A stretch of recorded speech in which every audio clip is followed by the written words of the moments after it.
and we must use appropriate language.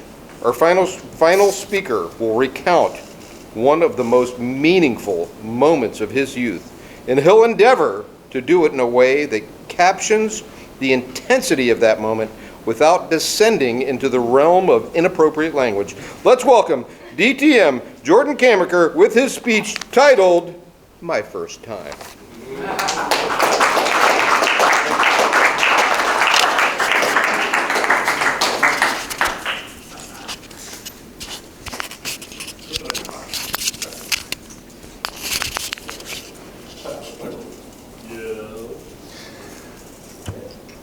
Anybody remember the first moment you were romantic with another human being? Toastmasters, you can take a look at me and sort of extrapolate. Romeo, I was not. However, in second grade, there was Lori Doctor. Oh my God, she was wonderful, she was beautiful, and I impressed her by standing here and falling backwards onto the floor. That was it, that's all I had. That was my only trick.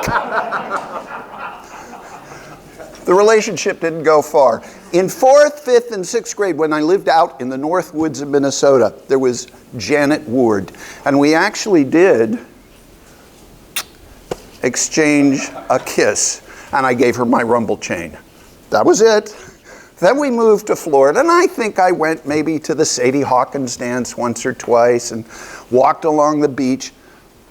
But it wasn't until my brother read this book on how to meet girls.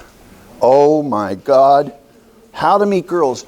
My brother could meet anybody. He's just an average looking guy, but he had the power of gab, and he came back from college. He's going to teach me. I'm 16 years old. It's the summer between 10th and 11th grade. And so, okay, he teaches me the basics. Now I'm armed and dangerous, and we go down to Venice Beach. Venice, Florida, in Sarasota County. I live just a block and a half away. I went there every day. I never met any girls until my brother taught me how to do it. We met Shane. Shane was a lifeguard. He looked like Shane. I mean, bodybuilder, Arnold Schwarzenegger type. And we divided the beach into 3 parts.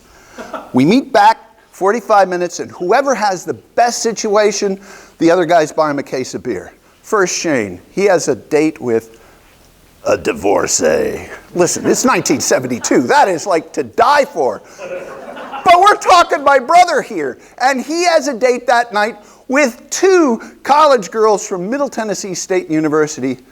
And then they turn to me. What about you, Jordy? There really wasn't much over there. And my brother goes, what about her? I go, who? And he's, her. And there is this goddess lying there on her towel. And I said, well, she looks kind of mean.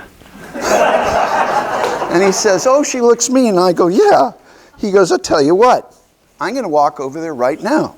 I'm going to say, you see that guy over there? That's my brother Jordy. And he thinks you look mean. No, don't do that. He goes, you've got 30 seconds to go meet her.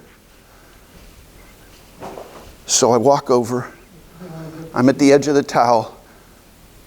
Sand is getting hot. She says, do you want to step on the towel? Okay. I'm stepping on the towel. And finally, folks, the greatest meet a gal line in the history of the world. Hi. Fortunately, she took it from there. And folks, you got to understand, this woman was a goddess. She looked like Marilyn Monroe with a bit of Jennifer Aniston thrown in. She had these long auburn tresses. She had the dulcet tones of this Nashville voice that would tame lions. And let me tell you, she had 2 gargantuan green eyes. Mesmerizing. They captivated me, and I was enthralled. I was in her spell. And we actually started to do a little smooching. You talked about submarines and stuff. Well, at Venice Beach, we had a thing called submarine races. And what were you doing last night with that girl? Oh, we did the submarine races, which meant you went and parked your car on the beach and, you know. And so and there may have been a little bit of baseball involved in there, first base, second base. Anyway, so we're at this point where we're going to take the relationship a bit further. You guys don't know this, but back in 1971, I was one of 1,076 people who marched in the grand opening of Walt Disney World with my trumpet. They selected high school students from around the state.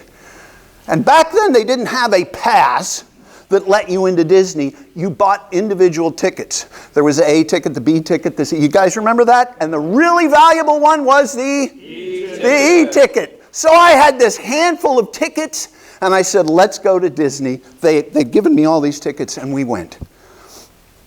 And we're walking around, and she loves it.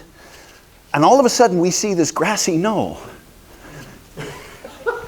And oddly enough, over the grassy knoll, and it leaned into the wall of a building, and knoll and hill on three sides, and then there's like the building and a little drainage thing. No one could see us.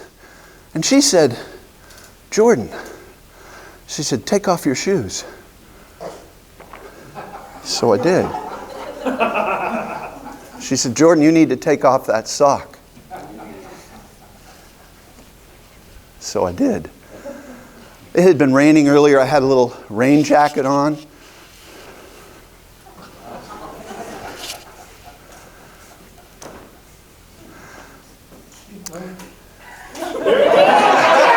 Okay. No? Okay. She had this bag, and she asked me to carry it. Oh, it was heavy. I had to drag it because I was still young, 16. And she brought out a little bottle. What's that? She says, it's lubricant. Well, again, I'm going to observe rules of propriety. Skin touch skin. There was a certain amount of friction. There was rubbing, back and forth. And all I can tell you, all of a sudden, the rest of the world disappeared. You could hear Disney from just over the grassy knoll. No, you couldn't. Everything was gone. Everything was silent. There was nothing but me and her. And suddenly I felt this incredible sensation.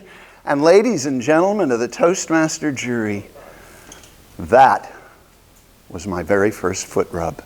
Mr. Toastmaster.